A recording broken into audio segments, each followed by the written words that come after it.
Welcome to Season 2 of Telling Tales. This season we meet up with some old friends and make some new ones. I'll take you on adventures through time, visit mysteries and answer questions such as where does Mustafa Khan go next?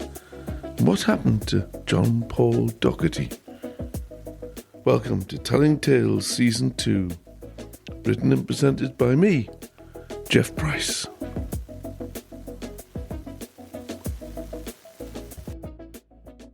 Tennessee Lamb. It was a sultry southern summer night when Bob Reynolds arrived at Memphis International Airport. Jetted in from New York after a hectic 10 days of meetings and had a week to kill before more sessions in LA.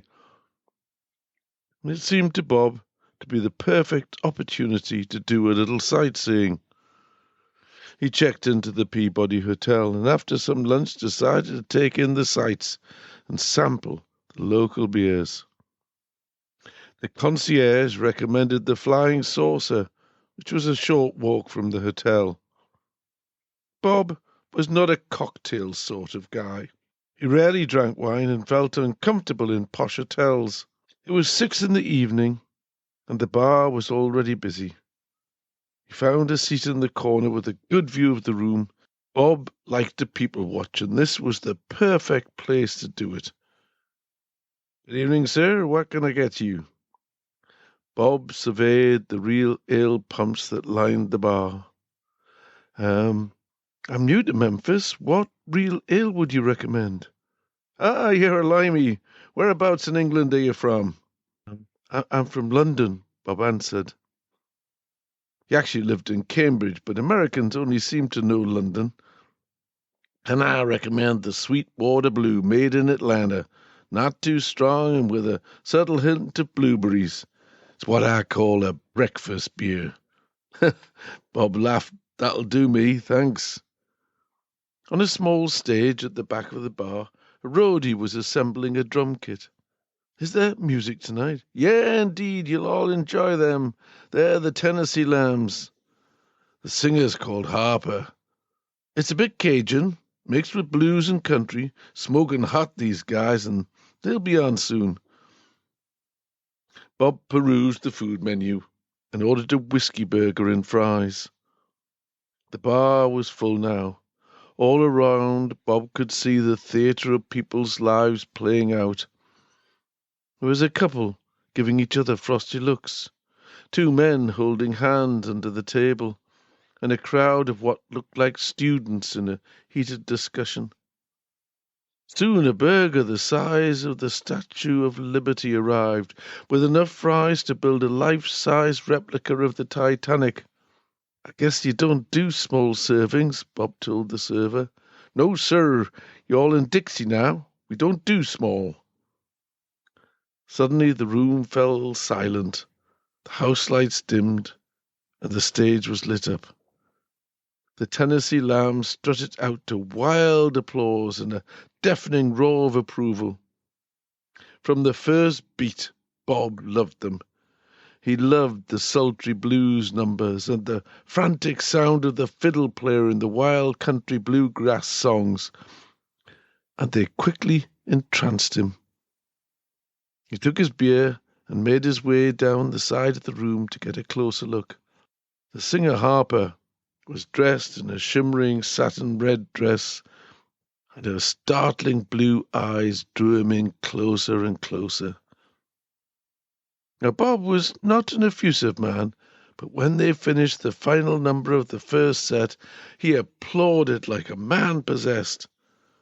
Harper looked across from the stage and smiled at him, and Bob's heart melted. He made his way back to his seat and ordered another beer. Then suddenly, out of the corner of his eye, there was a flash of red satin. He turned around and he saw Harper. I loved the show. Can you a drink as a thank you?" "I'd love a beer. That's an English accent," Harper said as she sidled over to Bob's corner of the bar. "Yes, it is an English accent, and I loved your set. So powerful and full of energy." And from that moment on, the conversation flowed like wine.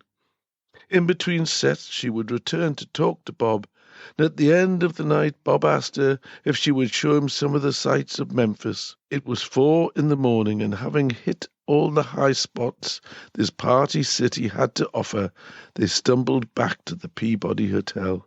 As the morning sun broke free of the city skyline, Bob sat up in bed and looked at Harper as she lay sleeping beside him.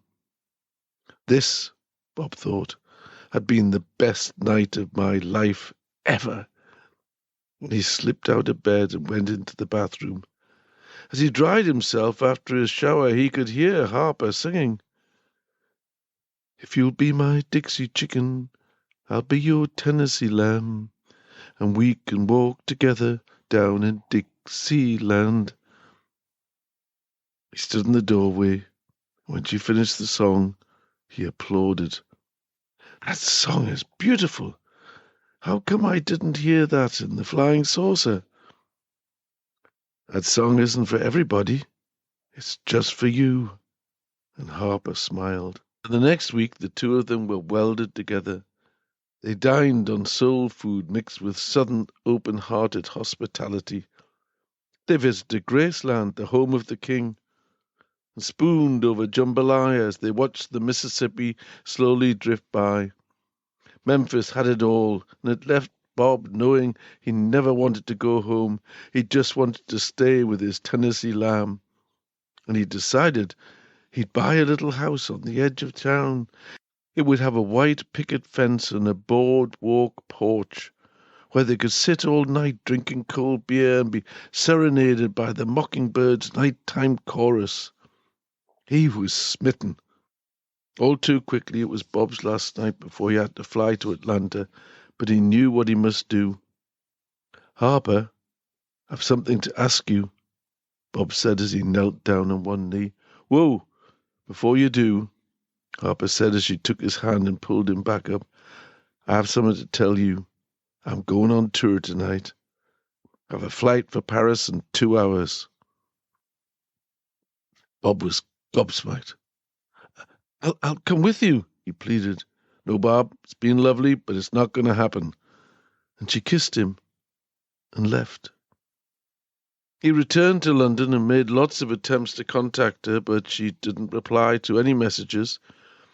He also tried to find their song on Spotify and the other band sites, but although he downloaded the whole back catalogue of the Tennessee Lambs, he never found the Tennessee Lambs song. A year later, the annual meeting of the Americans came up, and out of curiosity he checked out the band's social media and saw that they were doing a 1-week residency at the Commodore Hotel in Linden on the outskirts of Memphis. One more time, Bob thought. I just want to see her one more time. 3 weeks later, Bob was standing in the lobby of the Commodore and looked over at the bar that led into the music venue. "I need a beer, or maybe 3, Bob mused, "before I go in." He sat in the corner of the bar and looked around.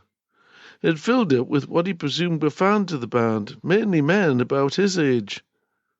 The bartender came over and Bob ordered a beer. "Here for the gig?" the bartender asked. "Yeah," Bob replied, "and looking forward to seeing them." "Yeah, that singer Harper is sure something special." As the bartender handed him his drink, he began to hum a tune, and soon all the men in the bar began to sing along. "If you'll be my Dixie Chicken, I'll be your Tennessee Lamb, and we can walk together down in Dixieland." This story is inspired by the band Little Feat and their song Dixie Chicken. The lyrics were written by Kibby Martin and Lowell George. I'd just like to apologize for my terrible American accent and my appalling singing. Hope you've enjoyed it.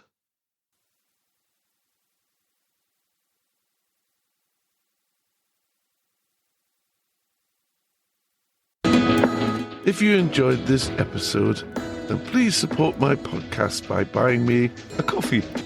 Click the heart logo in the top corner of the website page to donate. If you're on another podcast provider, then check out buymeacoffee.com and search for Jeff Price N3. Thank you. You can contact Telling Tales direct by emailing tellingtalesjeffprice@gmail.com. Until the next time, goodbye.